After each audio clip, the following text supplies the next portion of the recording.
Box office bombs.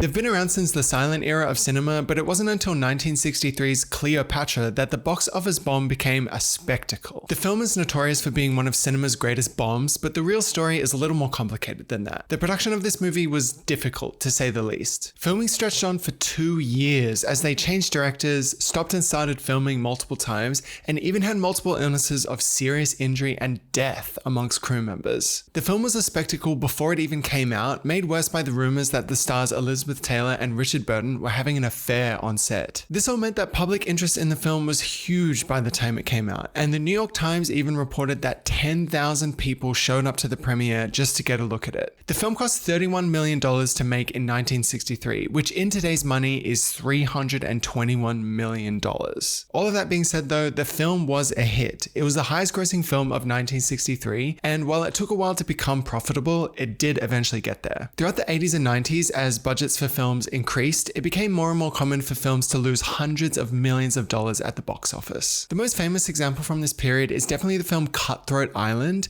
which for a period held the record for the biggest box office loss of all time. The film faced a raft of production issues which blew out the budget to $115 million, a fair amount of which apparently went towards making sure the stars always had their precious V8 vegetable juice on hand. I've never tried that juice, but hearing that it was their one request on set, I think I need to try it. The film faced poor reviews when it came out, and it ended up earning a measly $15 million at the box office. It pushed its production company into bankruptcy, and it killed the film industry's interest in pirates until Pirates of the Caribbean eventually revived things. While there's hundreds of box office bombs from cinema history, I want to look at the period of the 2010s and look at some of the weirder box office bombs and look into what happened. I'm not going to touch on the bigger ones like The Lone Ranger or John Carter, which at this point still holds the record for the biggest box office bomb of all time. I'm going to look at some of the films that you might have forgotten. So kicking things off in 2011, we have the film Cowboys and Aliens, directed by Jon Favreau and starring Harrison Ford and Daniel Craig. This movie had a very long road from conception to execution. This movie was first being developed in 1997, with Ace Ventura writer Steve Oedeker first attached to write and direct the film. Apparently Steve's script was silly and comedic and similar in tone to Tim Burton's film Mars Attacks. However, Steve eventually had to drop out of the film because he had to do something way more important.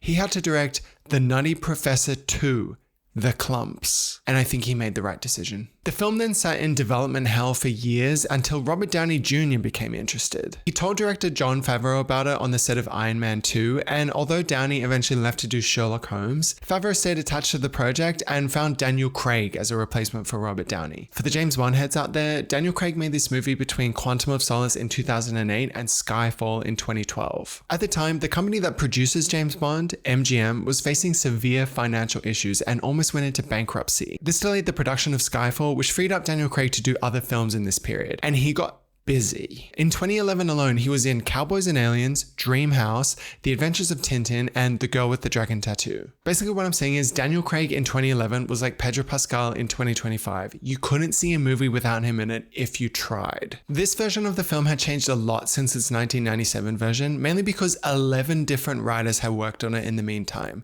including Damon Lindelof of Lost fame and Alex Kurtzman, who later went on to direct the 2017 reboot of The Mummy, another notorious bomb. I have to say, the script for this film is incredibly, exhaustingly serious for a film called Cowboys and Aliens, and reading press that the filmmakers did before the film came out, it's clear that this was a deliberate choice. They seem to think that having any sort of fun with the concept of cowboys and aliens would be putting a hat on a hat, and they wanted it to be like, imagine you're watching Unforgiven and the aliens land, which I have to say sounds really bad. Like at no point was I watching the Oscar-winning film Unforgiven being like, you know what would make this better? Aliens. This approach was obviously disastrous, but we have to remember that this film came out in 2011 when grittiness and seriousness was in at the movies. Christopher Nolan was making Batman for adults, and franchises like Terminator, Planet of the Apes, Star Trek, and James Bond were dominating the box office with their gritty reboots. Harrison Ford in particular seemed to be skeptical of the whole blend of genres, but he agreed to do the film because he'd been wanting to do a Western for a while. One of the producers even said, Harrison, I think, sometimes would prefer that there are no aliens in the movie, which I think we can all agree with. Although it does sound like he had a lot of fun on set. Apparently he stayed at a ranch nearby and flew his own helicopter to set every day. And not to mention he got paid $10 million. To talk about the film itself, it follows Daniel Craig as a man who wakes up in the middle of the desert with no memory and a mysterious alien bracelet. He wanders into town and it turns out that he's an outlaw that's stolen gold from Harrison Ford, who plays a wealthy cattleman. He also becomes entangled with a woman named Ella Swenson, a mysterious woman played by Olivia Wilde who wears the most ridiculous hat I've ever seen anyone wear in a film. She clearly took inspiration from Zendaya in that one photo. So basically Harrison Ford wants his gold back, Olivia Wilde is kind of just hanging around, Daniel Craig can't remember anything, and then the aliens attack. And the aliens mostly just kind of lift people up in their little ships trying to abduct them. And then it turns out Daniel Craig's little bracelet is actually an alien weapon. So they fend off the alien attack and then all the cowboys have to work together to stop the aliens. I don't want to get into too much detail about this film because I really did find it quite boring, but basically the aliens are there to conduct experiments on the humans and they also want gold. The cowboys end up teaming up with the Native American people in the area and they all have this big boring battle and they defeat the aliens. And I should also mention that this being a Western, of course, Walton Goggins is also there. Also, let's not think about this too much, but it also turns out Olivia Wilde is also an alien from another planet, and she's looking to get revenge on the other aliens because they destroyed her home planet. It's also unclear whether she bought her ridiculous hat on her home planet or if that's something she bought in America. It's not explained in the film. And Olivia Wilde does actually end up killing all the aliens by suicide bombing them with Daniel Craig's alien bracelet, which I think is a sentence that you get locked up in a psych ward for saying out loud. It's funny to me how middle of the road this movie is for something with such a crazy title. It doesn't really take any creative risks or have any surprises in store or even have interesting performances. The only part that evoked any sort of reaction from me was this scene where Olivia Wilde gets absolutely taken out by one of the aliens. In terms of why the film actually bombed, there's a few reasons. Obviously, the movie was bad, which didn't help, but Daniel Craig also wasn't really enough of a big star outside of the Bond movies to lead a movie on his own. They obviously got Harrison Ford in to compensate for that, but he's more popular with older audiences that I think were turned off by the whole idea of the aliens. Plus, for a movie with this big of a budget, it needs to bring in a big portion of its box office from overseas. But this being an American Western, the specificity of that genre doesn't tend to really travel that well at the box office, meaning it did not do well overseas. Another notable element here is that there were actually some other aliens dominating the box office at the time. The Smurfs.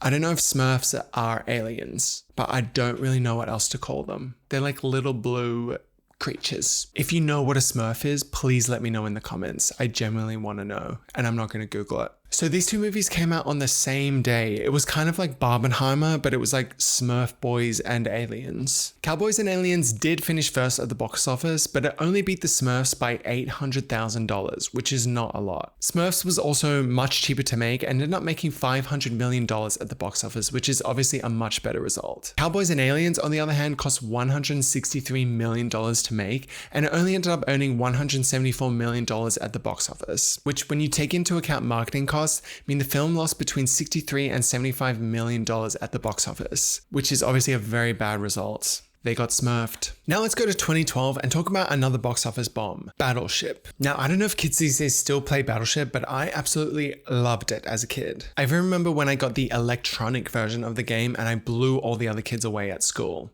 Literally. Nowadays, Battleship looks extremely technologically advanced. Like, I don't think I would know how to play it anymore. It looks very confusing. Or maybe it's like on an app or something. I don't know if kids play board games anymore. I feel like no.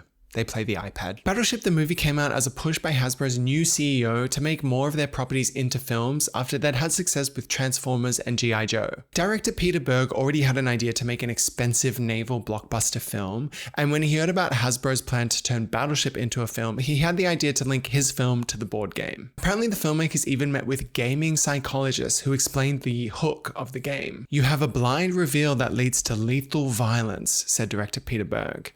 You become desperate to find your opponent and kill them. This is a kid's game, mind you. The idea was derided by many people at the time, including director James Cameron, the king of films about ships, who said, "These franchises are becoming more ridiculous. Battleship, This degrades cinema. He's not wrong. There were concerns about this film before it even started filming because the studio had already spent $30 million on pre-production. The film was nearly cancelled altogether to avoid bigger losses, but the new chairman of the production company thought the solution was actually to throw more money at the film to hopefully make a higher quality blockbuster. So the film itself follows Taylor Kitsch as a loser guy who joins the Navy after he's arrested trying to steal a burrito from a store. And right off the bat, you can tell this movie has an amazing script. I want a chicken burrito. Johnny, chicken burrito her. It ain't happening. Chicken burrito her. Kitchen's closed, Papa. What's your name? I'm hungry. It's not your name. And not only is the script great, it's also aged really well. We've ended up in a department run by some kind of Donald Trump, Mike Tyson mutant combo. I swear you said Donald Trump. Want to clarify? I think I heard of Mike Tyson as well. Completely timeless. And there's even a reference to my favorite iPhone game in it. So Taylor Kitsch is on the ship during RIMPAC, which of course is the biannual Rim of the Pacific exercise, the largest international maritime warfare exercise, which is something of course I already knew. I didn't have to look it up for this. And then, you'll never believe this, but aliens come down and they put up a Simpsons movie-esque dome that cuts off the destroyers from everyone else. The humans attack the ship and then an all-out naval war takes place. There are some fun references to the game once the fighting starts, like the bombs that the aliens use look just like the pegs from the game. And I have to shout out my favorite part of the film, when the targeting systems go offline, so they have to use this complicated buoy system and they're explaining it and you're like, what the hell are they talking about? And then they bring up the interface for it and it's Battleship. It honestly blew my mind how they were able to get the game into the film. I was like, hats off to the screenwriters. Seriously, amazing work. I will say, obviously this movie is stupid as hell and there's so many genuinely terrible moments. Oh shit. But I did have some fun in the third act when everything was blowing up. I did. They obviously took a lot of influence from Michael Bay's Transformers, and while it mostly lacks the excitement that Bay is great at creating, it does stumble upon some genuinely good, dumb fun sometimes. There's even a sequence reminiscent of Titanic that I'm sure infuriated James Cameron, but something tells me James Cameron probably didn't see the film. They also try and do something a bit interesting with the backstory of the aliens. It turns out they're just on Earth because their home planet was destroyed and they don't attack anyone until they're attacked. It's like the one interesting story element in a pretty generic movie, so I did appreciate that. Also, I have to say the aliens in this movie are truly ugly. Truly ugly. I'm sorry.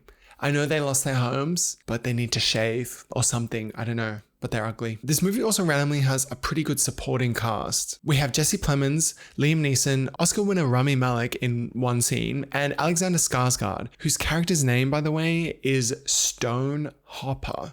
That's amazing. And of course, we also have the greatest actor of all time, Rihanna. To talk about the Rihanna of it all, unfortunately, she's terrible in the film, but the script really isn't helping her either. Like, it really just looks like they put the real Rihanna in the Navy, which also I see what they did there. They really didn't put much effort into making her look like a Marine. Everyone else looks sort of believable as a Marine, and they're doing their best to act seriously, but then you're like, wait, why is pop superstar Rihanna there? What happened? Cabin next door dead. What?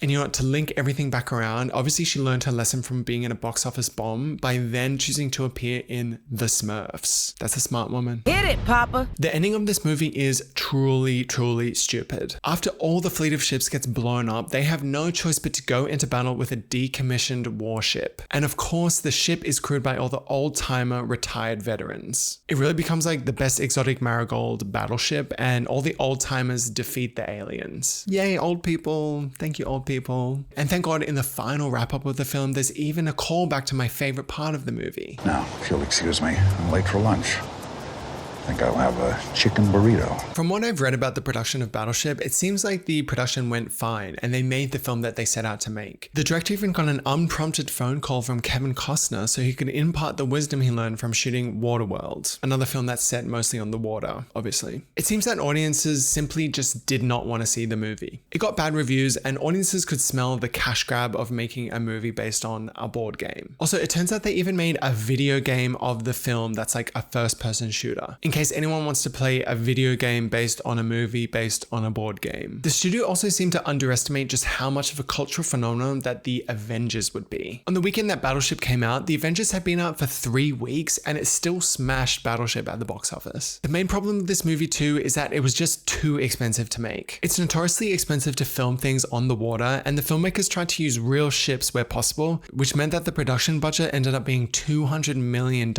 And so when you take into account marketing costs, this film lost about $150 million. Also, let's please spare a thought for Taylor Kitsch, the star of Battleship, who the same year starred in John Carter, which, as I said, holds the record for the biggest box office bomb of all time. The failure of Battleship seems to have scuttled plans for more adaptations of toys and board games. Like, apparently a Stretch Armstrong film was planned in 2014, and Ridley Scott has long been attached to direct a Monopoly movie. Obviously, we're now living in a post-Barbie world, so I feel like we will eventually get these adaptations.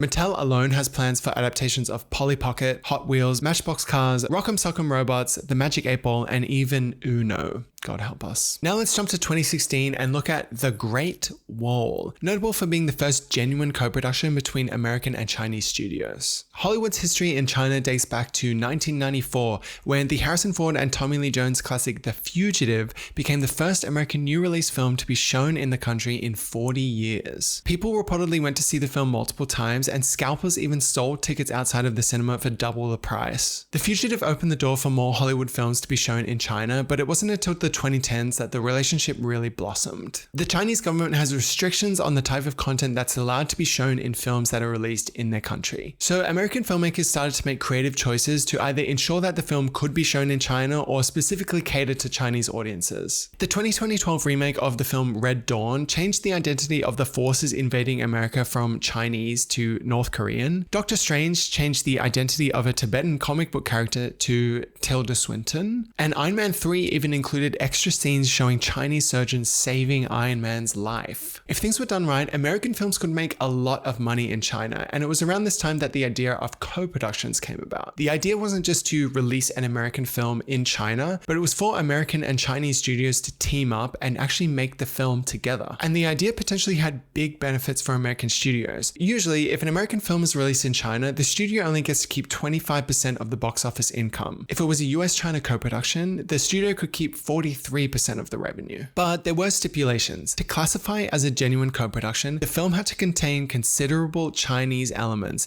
and Chinese professionals had to make up a large portion of the cast and crew. And obviously, the film would have to comply with Chinese censorship laws. So out of all this, The Great Wall was born. The film is directed by Zhang Yimou, one of the most prominent Chinese directors known for martial arts films like House of Flying Daggers and Hero. The film itself follows Matt Damon, who's a mercenary looking for gunpowder in China. He's hanging out in a cave with Pedro Pascal, sounds like fun, when an alien type thing attacks them and Matt Damon cuts off its arm. They then travel to the titular Great Wall, where they're taken in by the Chinese army, and it's explained that they're not aliens but the Tao Te, monsters that come around every 60 years to eradicate greed. The Tao Te attack the Great Wall while Pedro and Matt Damon are imprisoned, and Matt Damon shows everyone how cool he is by killing a bunch of them. And also Willem Dafoe is there. I have to say, Matt Damon is pretty terrible in this movie, and I genuinely did not realize he was supposed to be Irish until I read the Wikipedia plot summary afterwards. Like, I thought he was just doing a kind of funny voice. And that's not shade against Irish people. Like, he's just doing it so badly, I did not know what was going on. Well, that's all well and good, but I'm not jumping. I'm alive today because I trust no one. In general, the dialogue is all pretty terrible, and the film does have a villain problem where they're kind of just fighting these hordes of generic monsters, and the storyline on the Matt Damon side of the wall isn't really interesting enough to keep you hooked.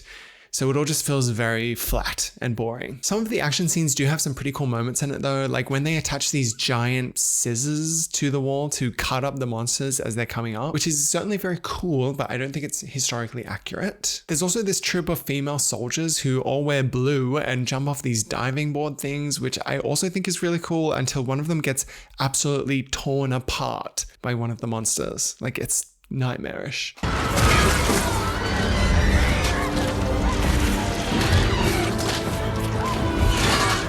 Ouch. I also like how all the different groups of soldiers seem to have their own color scheme for what their speciality is. Favorite group is definitely the people who are just on the drums to create some atmosphere for the battle.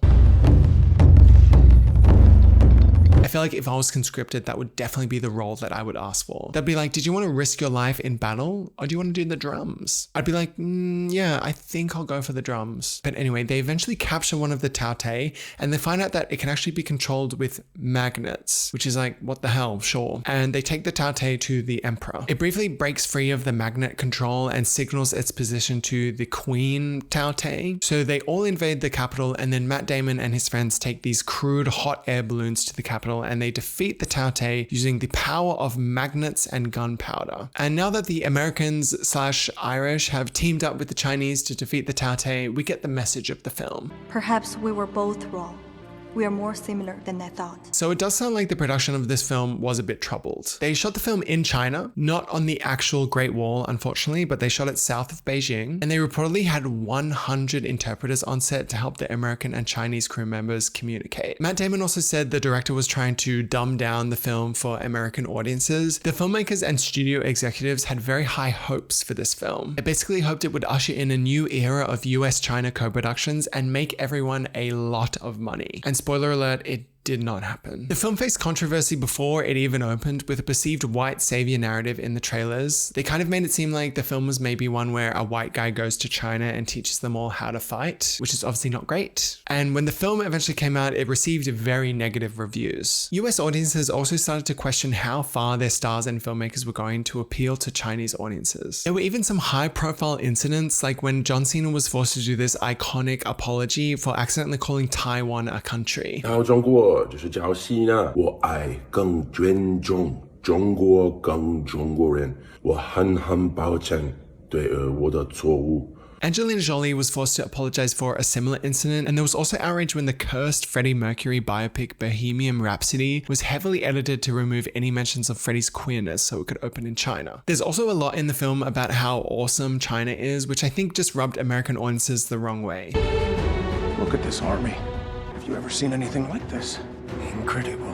The film opened in China first in December 2016 to pretty disappointing box office results. And on its opening 2 months later in the US, it was beaten at the box office by the Lego Batman movie and 50 Shades Darker, which obviously means the Great Wall really needed more Lego and more sex. All in all, the film lost about $75 million at the box office and pretty much single-handedly killed any hopes for more US-China co-productions. Since then, China has greatly decreased the amount of American films that are allowed to open in the country, and it seems like the demands of Chinese censors have become too costly and too great for it to be worth it for studios. Apparently, they even demanded that the Statue of Liberty be removed from the climax of Spider-Man No Way Home, despite the entire climax of the film taking place there. The Chinese government has also said it's going to reduce the amount of American films shown there in response to Donald Trump's tariffs on the country, so I don't think the situation is going to be changing anytime soon. Also, apparently Matt Damon's daughter still makes fun of him for the film. And she was talking about this movie, my dad did this movie, The Wall, and she kept calling it The Wall, and I was finally like, Isabella, that movie's called The Great Wall, and she was like, Dad, there is nothing great about that. To wrap up, it seems that there are a lot of box office bombs in 2010s as every studio clamored to make their own franchise in the wake of the Marvel Cinematic Universe. They were looking for hits anywhere, from graphic novels to board games to overseas, but people just kind of wanted to stay with Marvel in the end. The ginormous budgets of these films is also why they're considered such bombs, and as a result of this period and changing movie habits due to COVID, it's basically unheard of for a non-franchise film to get budgets this big nowadays. So there we have it. Let me know your favorite box office bomb in the comments, and if you think any of these movies are actually good. And if you like the video, please like and subscribe.